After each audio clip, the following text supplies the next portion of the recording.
بنارس کی سرزمین پر غیر منقسم ہندوستان، جس میں پاکستان اور بنگلہ دیش اور ہندوستان کے جلیل القدر علماء تشریف فرما تھے، صدر الافاضل خلیفہ اعلی حضرت علامہ شاہ محمد نعیم الدین مراد آبادی علیہ رحمت و رضوان کی قیادت میں جب یہاں پہ وہ عظیم الشان اجلاس ہوا اور مسئلہ یہ آیا کہ بہت سارے فرقے جو اسلام مخالف عقائد اور نظریات رکھتے ہیں وہ بھی اپنے آپ کو اہل سنت کہتے ہیں اور سنی کہتے ہیں، اور جو سچے معتقدات اہل سنت کے معتقد ہیں وہ بھی اپنے آپ کو اہل سنت کہتے ہیں۔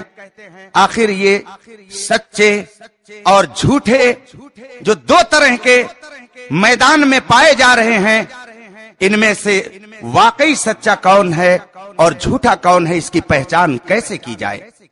اسی بنارس کی سرزمین پر تقریباً 500 زمانے کے علماء اور مشائخ، جس میں کسی مشرب کی تفریق نہیں تھی، خواہ وہ سلسلے چشتیہ کے کابر ہوں یا نقشبندیہ، سہروردیہ یا قادریہ، خواہ اس کے علاوہ اور سلاسل کے بزرگان دین رہے ہوں، اس جگہ پر سب اکٹھا تھے۔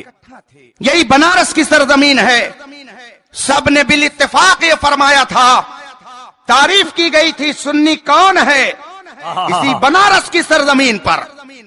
آج سے پہلے ماضی میں آپ جائیے تو آپ کو اپنی تاریخ اتنی سنہری نظر آئے گی کہ آج جو لوگ اعلی حضرت کے نام پر اختلاف کرتے ہیں، میں یہ سمجھتا ہوں کہ وہ اپنے اکابر کے نام پر کلنک ہیں، اس لیے کہ 500 اکابر اہل سنت، ان کے علم و فضل کا حال یہ تھا کہ اگر آج کی ایک ایک درسگاہ کے سارے علماء کو اکٹھا کر دیا جائے تو اس وقت کے ایک عالم ربانی کا علم ان سب کے علم پر بھاری نظر آتا۔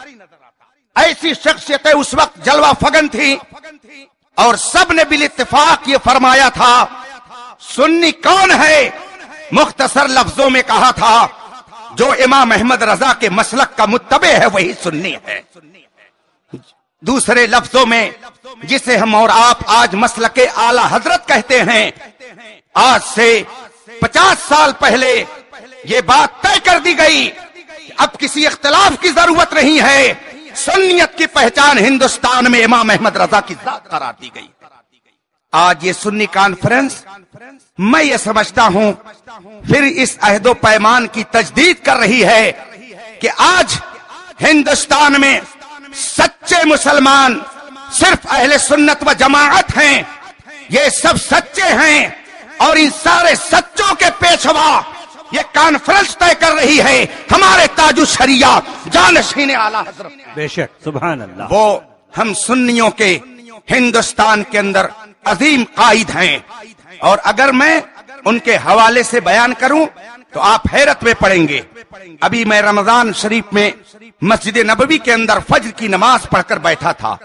رمضان شریف کی بابرکت گھڑی تھی، فجر کی نماز پڑھ کر بیٹھا تھا، میرے بغل میں دو نوجوان آئے، انہوں نے قرآن کی تلاوت شروع کر دی۔ میں نے ان سے پوچھا تھوڑی دیر کے بعد کہ کیا میں آپ سے بات کر سکتا ہوں؟ عربی میں میں نے ان سے کلام کیا، انہوں نے کہا بالکل کیجئے۔ میں نے ان سے پوچھا انت من العرب، آپ عربی ہیں؟ انہوں نے کہا نعم نحن من العرب بل من المدینہ المنورہ، ہم خود مدینہ طیبہ کے ہیں۔ اب میرے دل میں یہ بات پیدا ہوئی، میں کیسے ان سے معلوم کروں کہ یہ سنی ہے کہ سنی نہیں ہے؟ مدینہ طیبہ کے وہ تھے۔ میں نے ان سے کہا کچھ لوگ روضے رسول پاک کی طرف ہاتھ اٹھا کر دعا کرنے کو منع کرتے ہیں، کیا یہ منع کرنا ان کا صحیح ہے؟ برجستہ وہ نوجوان جو کالج کا پڑھنے والا تھا کہتا لا لا هذا غلط، هو نور عیوننا سرور قلوبنا يستسقى به الغمام تنال به الرغائب تقضى به الحوائج كيف لا نتوسل وهو وسيلة الكونين۔ برجستہ وہ کہتا ہے جو لوگ منع کرتے ہیں یہ غلط کہتے ہیں، آقا تو ہمارے وہ ہیں کہ ہماری آنکھوں کے نور ہیں، وہ ہمارے دل کے سرور ہیں، ان کے ذریعہ رب قدیر ہماری پریشانیاں دور فرماتا ہے، ان سے وسیلہ کیوں نہ لیا جائے، ان سے کیوں نہ مانگا جائے، وہ تو کونین کے وسیلہ ہیں۔ اب جب اس نے یہ کہا میں سمجھ گیا کہ یہ پکا سنی ہے۔ تھوڑی دیر کی گفتگو کے بعد وہ مجھ سے کہتا ہے انت من پاکستان، آپ پاکستان سے آئے ہو؟ میں نے کہا لا لا انا من الہند، میں ہندوستانی ہوں۔ اس نے کہا انت من الہند؟ نعم من الہند۔ میں نے اس سے پوچھا عربی میں کہ کیا تم ہندوستان کے کسی آدمی کو جانتے ہو؟ عالم نہیں کہا میں نے، کسی شخص کو جانتے ہو؟ برجستہ وہ پکار اٹھا جوان، کہتا نعم ہناک شیخ کبیر فقیہ عظیم نحن نحبہ حبا کثیرا۔ ہاں ہاں، ہندوستان میں ایک عظیم شیخ ہیں، بہت بڑے عالم ہیں، ہم ان سے بے پناہ محبت کرتے ہیں۔ اب میرے دل میں یہ خیال آیا کہ یہ کون ہو سکتا ہے، کس کی طرف اشارہ ہے؟ میں نے پوچھا ما اسم ذلک الشیخ، اس شیخ کا نام تو بتا دیجئے، ان کا نام کیا ہے؟ اب وہ اپنے ماتھے پر شکن ڈال کر کے غور کرنے لگا۔ میں نے ان سے کہا کیا نام نہیں یاد ہے؟ وہ کہتا ہے کہ نام تو نہیں یاد آ رہا ہے، مگر ہوا ابیض ہوا اعمی ہوا شیخ کبیر، نام تو نہیں مجھے یاد آ رہا ہے، مگر حلیہ یہ ہے کہ وہ گورے چٹے ہیں، آنکھوں سے معذور ہیں۔ میں سمجھ گیا کس کو کہہ رہا ہے۔ میں نے کہا تاج الشریعہ العلامہ محمد اختر رضا القادری البریلوی۔ قال نعم نعم ہوا شیخ کبیر نحن نحبہ حبا کثیرا۔ ہاں ہاں وہی ہے، ہم ان سے بڑی محبت کرتے ہیں۔ سبحان اللہ سبحان یہ اللہ۔ مدینہ طیبہ میں ابھی زندہ باد۔ رفیقان محترم، آج آپ جس کے دیدار کے لیے یہاں پر بیٹھے ہوئے ہیں وہ عالم اسلام کا ایسا عظیم نمائندہ ہے کہ ان کی شان بلا شبہ یہ ہے کہ وہ جدھر گزرے ادھر ہی روشنی ہوتی گئی۔ آج لوگ کہتے ہیں تاج الشریعہ کیا کرتے ہیں؟ تاج الشریعہ کا حال یہ ہے کہ نگاہ مرد مومن میں وہ تاثیر دیکھی، بدلتی ہزاروں کی تقدیر دیکھی۔ ان کا حال یہ ہے کہ ان کا سایہ ایک تجلی، ان کا نقش پا چراغ، وہ جدھر گزرے ادھر ہی روشنی ہوتی گئی۔ رب قدیر ان کے فیض و برکات سے ہمیں مالا مال فرمائے۔ ان کے علم کا عالم یہ ہے، ابھی میں نے چند ہفتہ پہلے عرض کیا حضور، ایک غیر مقلد نے توسل کی مستدل جو حدیث ہے ہماری، اس حدیث کے حوالے سے حضرت سلیمان اعمش رضی اللہ تعالی عنہ کے بارے میں وہ تقریر میں اپنی کہہ رہا ہے یہ مدلس ہیں، علماء اسے سمجھتے ہیں، ان کے اندر یہ عیب پایا جاتا ہے، اس لیے ان کی یہ روایت معتبر نہیں ہے، ضعیف ہے۔ میں نے حضور تاج الشریعہ سے فون پہ عرض کی حضور اس کے حوالے سے قلم بند فرما دے۔ ابھی میں آیا، حضرت کی قیام گاہ پر پہنچا، فوراً فرماتے ہیں مولانا آپ نے جو کہا تھا میں نے اس پر 40 صفحہ لکھوا دیا ہے، اور 40 صفحہ لکھوا کر کے میں نے اس کے اندر ثابت کر دیا ہے کہ ہم جس حدیث کو اپنا مستدل بنا رہے ہیں اس کے راوی ضعیف نہیں ہیں بلکہ ثقہ ہیں، اور جو ان کو ضعیف قرار دیتا ہے وہ خود قابل اعتبار ہرگز نہیں ہے۔ ابھی یہ تو میں نے ایک معمولی سی بات بتائی ہے، ان کے علم کا جب دفتر کھلے گا کتابوں کی شکل میں تو آپ سمجھیں گے کہ تاج الشریعہ اعلی حضرت کی سچی جانشینی کا کردار ادا کر رہے ہیں، اور آج پورے ہندوستان میں اہل سنت کا علمی وقار اگر بلند ہے تو انہی مقدس ذوات کے ذریعہ بلند ہے۔ رب قدیر ان کے فیض و برکات سے مالا مال فرمائے۔ ہم اور آپ سنی ہیں، ہمیں سنیت پہ فخر ہے۔ آپ ہندوستان کی تاریخ اس وقت کی اٹھا کر کے دیکھیں جب ہندوستان کے اندر اسلام آیا، ہندوستان کے اندر جب اسلام نے اپنا قدم رکھا، تاریخ کے حوالے سے یہ بات آپ نے پڑھی ہوگی، ہندوستان میں اسلام سب سے پہلے کیرلا کی سرحدوں سے ہوتا ہوا آگے بڑھا۔ محمود غزنوی لے کر کے آئے، فلاں لے کر کے آئے، فلاں لے کر کے آئے، بزرگان دین لے کر کے آئے، اور یہ وہی اسلام لے کر کے آئے جس کی نمائندگی آج ہم اور آپ کر رہے ہیں اور جن کے پیشوا امام اہل سنت تاجدار اہل سنت اعلی حضرت کی ذات تھی.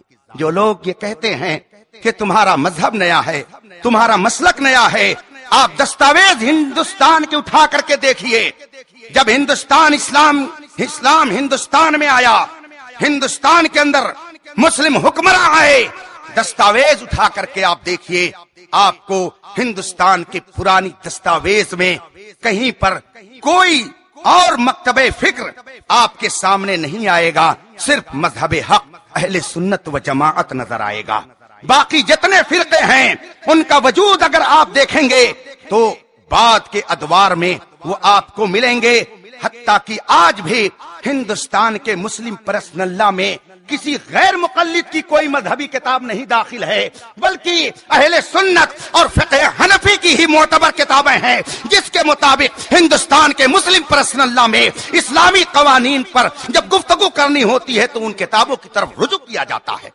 کیا یہ سچائی اس بات کی شہادت ہمیں نہیں دے رہی ہیں کہ مذہب حق سچا مذہب وہی ہے جسے اہل سنت و جماعت کہا جاتا ہے، جس کی نمائندگی مسلک اعلی حضرت سے ہوتی ہے، جن کی نمائندگی یہ اکابر فرما رہے ہیں. ابھی میں تقریباً 1 مہینہ پہلے کی بات ہے، بامبے گیا ایئرپورٹ پہ حضور محدث کبیر دامت برکاتہ العالیہ کی خدمت میں ساتھ تھا.